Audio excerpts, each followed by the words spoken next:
Olá, tudo bem com vocês? Nós vamos iniciar aqui a terceira e última parte do nosso livro, Mentalidades do Deserto. A introdução, eu vou começar a falar da introdução, ela é breve, e depois a gente já entra no capítulo 16, que é o primeiro capítulo dessa terceira parte, tá? É apenas jornada de 11 dias a desde Horebe, pelo caminho da montanha de Seir até Cádiz Barneia, na fronteira de Canaã. E assim Israel levou 40 anos para atravessá-la. Deuteronômio 1:2. O povo de Israel vagou sem rumo no deserto por 40 anos, fazendo uma jornada que era, na realidade, de 11 dias. Por quê? Foram seus inimigos, circunstâncias, provações ao longo do caminho ou algo inteiramente diferente que os impediu de chegar ao destino? O que será que impediu? Né? Olhando para essa situação, a gente tem uma revelação aqui, né, que vai ajudar muito. O Senhor diz: os filhos de Israel gastaram 40 anos no deserto fazendo uma jornada de 11 dias, porque eles tinham uma mente de deserto. O que é ter mente de deserto? Né? Em Deuteronômio 1:6 fala: o Senhor nosso Deus nos falou em Horebe, dizendo: tempo bastante havereis estado nesse monte. Não deveríamos olhar para os israelitas com surpresa, porque nós temos essa mesma. Nós faríamos a mesma coisa. Nós temos isso também na nossa mente. Nós nos mantemos andando em volta de uma mesma montanha em vez de fazer progresso. Porque o resultado é que levamos anos para experimentar vitórias sobre alguma coisa com a qual poderíamos e deveríamos ter lidado rapidamente. Penso que o Senhor está nos dizendo a mesma coisa que ele disse para os filhos de Israel. Tempo bastante haveis estado nesse monte, é hora de continuar. Então você já está muito tempo aí, vamos continuar, acelera, sai do local, anda, prossiga. Mas fixe sua mente e mantenha fixa. Colossenses 3:2. Fixai as vossas mentes alto, né? As coisas mais altas que tem, não nas que estão aqui na terra. Deus nos mostra 10 mentalidades de deserto que os israelitas tinham e que mantiveram no deserto. Esse é um tipo errado de mentalidade. Então foram 10 mentalidades de deserto. Podemos ter mentalidades certas ou erradas. As certas nos beneficiam, as erradas nos machucam e atrasam o processo, né, o nosso progresso. Colossenses 3:2 ensina a fixar a mente e manter fixa. Não é só fixar, é manter fixa. Né? Mentalidades erradas não apenas afetam circunstâncias, mas a nossa vida interior, nossos sentimentos, pensamentos. Algumas pessoas vivem num deserto, enquanto outras são um deserto. Algumas pessoas veem as coisas negativamente porque experimentaram circunstâncias infelizes em toda a sua vida e não conseguem imaginar nada melhor. Há outras que veem tudo como mal e negativo porque essa é a maneira que elas estão por dentro, seja qual for a sua. Uma perspectiva negativa deixa uma pessoa infeliz e sem probabilidade de fazer qualquer progresso em direção à terra prometida. Deus tinha tirado os filhos de Israel da escravidão do Egito, lá no Antigo Testamento, em Êxodo, né? Para irem para a terra que ele havia prometido como herança. Uma terra da qual manava leite e mel. Tinham todas as coisas boas que podia imaginar. Não teria escassez de qualquer coisa, seria próspero, né? E a maior parte da geração que o Senhor tirou do Egito jamais entrou na terra prometida. Por quê? Se essa foi a direção que ele deu. Eles morreram no deserto. Para mim, essa é uma das coisas mais tristes que pode acontecer com o Filho de Deus. Ter tanto à disposição e jamais ser capaz de usufruir. Agora, nós vamos iniciar o capítulo 16, que fala sobre meu futuro é determinado pelo meu passado e pelo meu presente. Mentalidade de deserto número 1. Gente, essa terceira parte é uma parte mais prática, tá? Anotem os princípios e coloquem em prática mesmo, ajam, tá bom? Orar é oração. Orar mais ação. Só orar não resolve. Ajuda, mas não resolve. Mentalidade 1. Não havendo profecia, o povo se corrompe. Provérbios 29. Os israelitas não tinham visão positiva para a vida deles, né? Eles não tinham sonhos. Não é diferente do que a gente vê hoje. Eles sabiam de onde tinham vindo, mas não sabiam para onde estavam indo. Tudo era baseado no que eles haviam visto e podiam ver. Era uma mente escassa, uma mente curta. Eles só viam areia, deserto. Eles não viam bem. Eles não sabiam ver com o olho de fé, de esperança. Em Lucas 4,18 diz: O Espírito do Senhor está sobre mim, pelo que me ungiu para evangelizar os pobres. Enviou-me para curar corações quebrantados, proclamar libertação dos cativos e restauração da vista aos cegos, para pôr em liberdade os oprimidos, para pregoar o ano aceitável do Senhor. A autora diz que ela vem de um passado de abusos, né? Cresceu num lar disfuncional, a infância foi cheia de medos e tormentos. Os especialistas dizem que a personalidade de uma criança é formada nos 5 primeiros anos de vida. Minha personalidade era uma desordem. Vivia em simulação atrás de paredes de proteção que eu tinha construído para impedir que as pessoas me ferissem. Estava trancando os outros do lado de fora, mas estava também me trancando dentro. Eu era uma controladora, cheia de medo, e a única maneira que eu podia enfrentar a vida era sentir que estava no controle e ninguém podia me ferir. Como jovem adulta, tentando viver para Cristo e seguir o estilo de vida cristão, eu sabia de onde tinha vindo, mas não sabia para onde estava indo. Sentia que meu futuro seria sempre frustrado pelo passado. E pensava, como poderia alguém que tem um tipo de passado que eu tenho estar algum dia realmente bem? É impossível. Entretanto, Jesus disse que ele veio para curar todos aqueles que estavam doentes, com o coração despedaçado, machucado e ferido, aqueles que estavam esmagados por calamidade.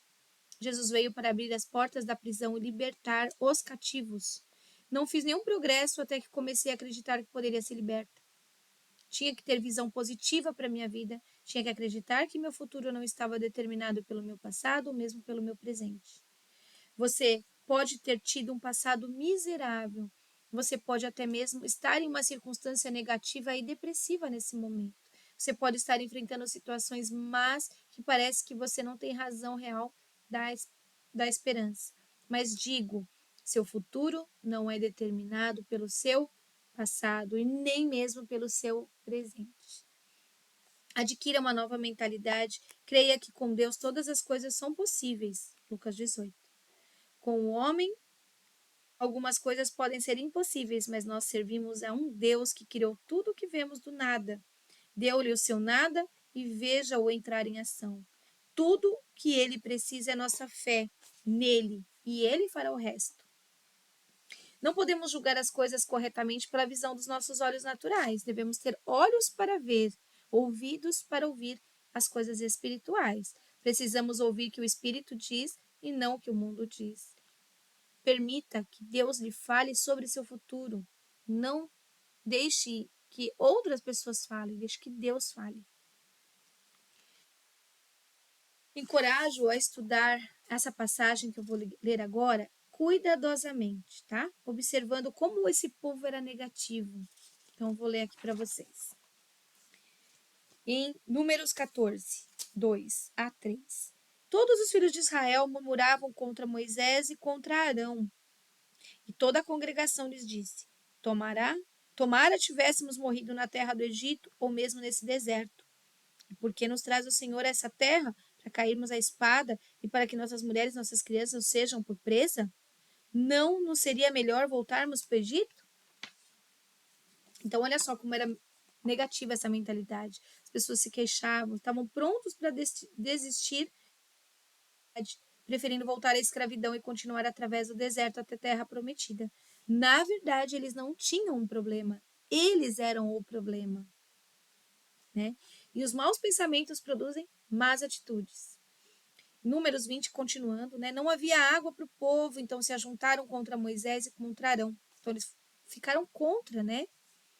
E o povo contendeu com Moisés e disseram: Antes tivéssemos perecido quando espiaram nossos irmãos daquela praga perante o Senhor. Por que trouxeste a congregação do Senhor a este deserto? para morrermos aqui, nós e nossos animais? É fácil ver, por meio das palavras, que os israelitas não estavam confiando em Deus de maneira alguma. Estavam confiando em quem? Moisés, ali, em pessoas. Eles tinham uma atitude negativa de fracasso, decidiram que iriam fracassar antes mesmo de começarem, né, a prosseguir ou ter um diálogo, né? Eles exibiram uma atitude que veio de uma mentalidade errada, mas atitudes são fruto de maus pensamentos. Atitude errada vem do pensamento errado.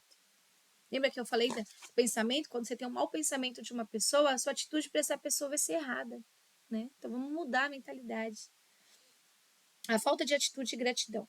Números 21, continuando.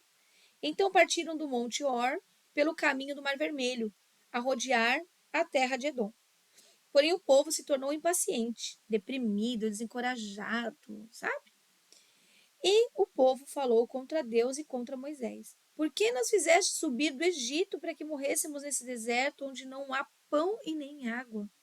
E a nossa alma está em fastio desse pão vil, né? Está desprezível, já está insubstancial, não dá mais para sobreviver. E aí, juntamente com outras atitudes, mas que já vimos nos versículos anteriores, nessa passagem vemos a evidência dos israelitas de uma tremenda falta de gratidão. Os filhos de Israel simplesmente não poderiam deixar de pensar sobre o lugar de onde tinham vindo e onde tinham ficado no tempo suficiente para chegar onde estavam indo, né? Teria ajudado se eles levassem em consideração seu patriarca Abraão. Ele passou por algumas experiências desapontadoras em sua vida, mas não permitiu que elas afetassem o seu futuro de forma negativa. Abraão conhecia os perigos de viver em luta. Portanto, ele disse a Ló que eles precisavam se separar para andar em amor e assegurar-se de que não havia luta entre eles no futuro. Abraão permitiu que seu sobrinho escolhesse o vale que queria primeiro. Ló escolheu o melhor, o Vale do Jordão, e eles se separaram. Por que Abraão deixou ele escolher? Porque Abraão sabia onde estava a unção estava com Abraão. Ló podia ir para o melhor lugar do mundo. O Abraão poderia ir para o pior lugar do mundo, mas ele tinha uma diferença, ele tinha Deus, ele tinha a unção. Ló nada tinha até que Abraão o abençoasse. Pense que na atitude de Abraão poderia ter sido, mas escolheu não ter. Ele sabia que se agisse adequadamente, Deus tomaria conta dele. Então, levante os olhos e veja. Em Gênesis 13, disse o Senhor a Abraão, depois que Ló se separou dele: erga os seus olhos e olhe desde onde está para o monte, para o sul, para o oriente, para o ocidente, porque toda essa terra que está vendo, eu te darei, a ti e a tua descendência para sempre. Então ele obedeceu, né? Abraão obedeceu com muita gratidão, levantou os olhos e viu além do que aquilo estava mostrando. Essa passagem revela que Deus queria que Abraão olhasse para cima, então as coisas do alto, do lugar onde ele estava para o lugar que Deus queria levá-lo, mesmo que ele se encontrasse em circunstâncias menos desejáveis, né, depois da separação do sobrinho. Abraão teve uma atitude sobre a situação e, como resultado, o diabo não poderia impedir a bênção de Deus para ele. Deus lhe deu ainda mais possessões do que ele tinha antes da separação e o abençoou poderosamente de todas as maneiras. Eu encorajo vocês a olhar positivamente as possibilidades do futuro e começar a chamar à existência as coisas que não existem, como se já existissem. Romanos 4,17. No Romanos 4,17 diz isso, né? Traga à existência o que não está ainda visível aos nossos olhos, o que não existe ainda. Né? Como uma profetização aqui. Profetizem na vida de vocês. Pense e fale sobre seu futuro de forma positiva, de acordo com como Deus tem colocado em seu coração. Quando alguém perguntar, você está bem? Mesmo que você esteja arrasado no chão, acabado. Estou bem. E vou ficar melhor. Né? Então, isso você já está profetizando algo que vai acontecer de positivo na sua vida. Pense e fale sobre seu futuro de forma positiva, de acordo com o que Deus tem colocado no seu coração e não de acordo com o que você viu no passado ou até mesmo que está vendo nesse presente. Mesmo algo ruim que aconteceu, mesmo coisas ruins que estejam acontecendo, volte o olhar para o alto, volte a falar positivamente das pessoas sobre a sua vida. E fiquem com Deus. Esse foi o capítulo 16.